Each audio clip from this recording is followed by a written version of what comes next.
നമസ്കാരം, എല്ലാവർക്കും ജയമാസ് കിച്ചണിലേക്ക് സ്വാഗതം. അപ്പോൾ ഇന്നുണ്ടാകാൻ പോകുന്നത് ഒരു സ്നാക്കാണ്. മുട്ട ബജിയും പിന്നെ അതിൻ്റെ കൂടെ കഴിക്കാൻ പറ്റുന്ന ഒരു ചമ്മന്തിയും കൂടെയാണ് ഉണ്ടാക്കാൻ പോകുന്നത്.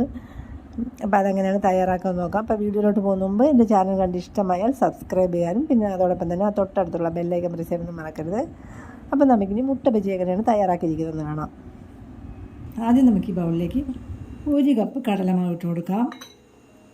ഇനി ഇതിലേക്ക് 2 ടേബിൾ സ്പൂൺ അരിപ്പൊടി ഇട്ട് കൊടുക്കാം. അപ്പോൾ ഇത് ഞാൻ വറുത്ത അരിപ്പൊടിയാണ് എടുത്തേക്കുന്നത്. ഇനി ഇതിലേക്ക് 1/2 ടേബിൾ സ്പൂൺ മുളക് പൊടി. അപ്പോൾ ഞാൻ ഇവിടെ എരിവുള്ള മുളക് പൊടിയാണ് എടുത്തേക്കുന്നത്. കാശ്മീരി മുളകാണെങ്കിൽ 1 ടേബിൾ സ്പൂണൊക്കെ ചേർക്കാം. 1/2 ടീസ്പൂൺ കായപ്പൊടിയും കൂടെ ചേർത്ത് കൊടുക്കാം. ഇനി ആവശ്യത്തിന് കുറച്ച് ഉപ്പ് ചേർത്ത് കൊടുക്കാം. ഇനി ഇതിലേക്ക് കുറേശ്ശെ വെള്ളം ചേർത്ത് ഇതൊന്ന് മിക്സ് ചെയ്തെടുക്കാം.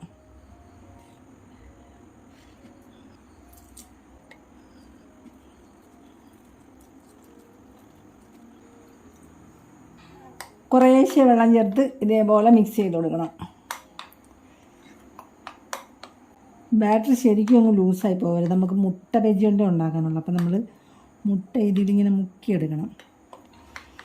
ഇത്ര മതി. ഈ ഒരു പരുവത്തിലാണ് മാവ് കലക്കി എടുക്കേണ്ടത്. അപ്പോൾ മുട്ട ബജിക്ക് വേണ്ടി 4 മുട്ട ഞാൻ പുഴുങ്ങിയെടുത്ത് അത് ഓരോന്നും 2 കട്ട് ചെയ്തെടുത്തിട്ടുണ്ട്. മുട്ട ബജി ഉണ്ടാക്കാം. ഇനി നമുക്ക് ചീനച്ചട്ടി ഒന്ന് ചൂടാക്കിയെടുക്കാം. അപ്പോൾ അതിന് വേണ്ടി ഗ്യാസ് ഓണാക്കി കൊടുക്കാം. ഇനി ഇതിലേക്ക് ആവശ്യത്തിന് കുറച്ച് വെളിച്ചെണ്ണ ഒഴിച്ചു കൊടുക്കാം. എണ്ണ നന്നായിട്ടൊന്ന് ചൂടായി വരുമ്പോൾ നമുക്ക് മുട്ട ഈ കലക്കി വെച്ചേക്കുന്ന ബാറ്ററിലോട്ടിട്ട് ഒന്ന് മുക്കിയെടുക്കാം. എന്നിട്ട് എണ്ണയിലോട്ടിട്ട് കൊടുക്കണം.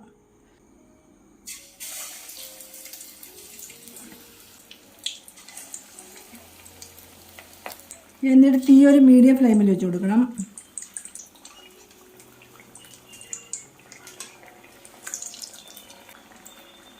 അപ്പം നമ്മുടെ ബജി കറക്റ്റിന് മൂത്ത് വന്നിട്ടുണ്ട്. ഇനി നമുക്ക് ഇത് എണ്ണയിൽ നിന്ന് മാറ്റാം.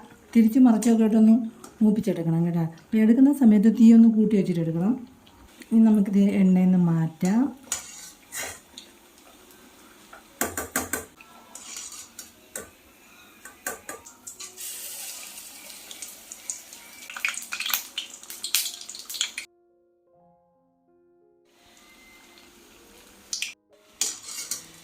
അപ്പോൾ ഇത് മൂത്ത് വന്നിട്ടുണ്ട്. അപ്പോൾ ഇതെടുക്കാം.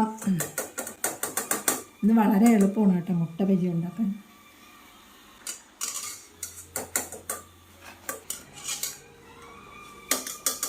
അതേപോലെ ബാക്കിയുള്ളതും കൂടെ നമുക്ക് എണ്ണയിലിട്ട് മൂപ്പിച്ചെടുക്കാം.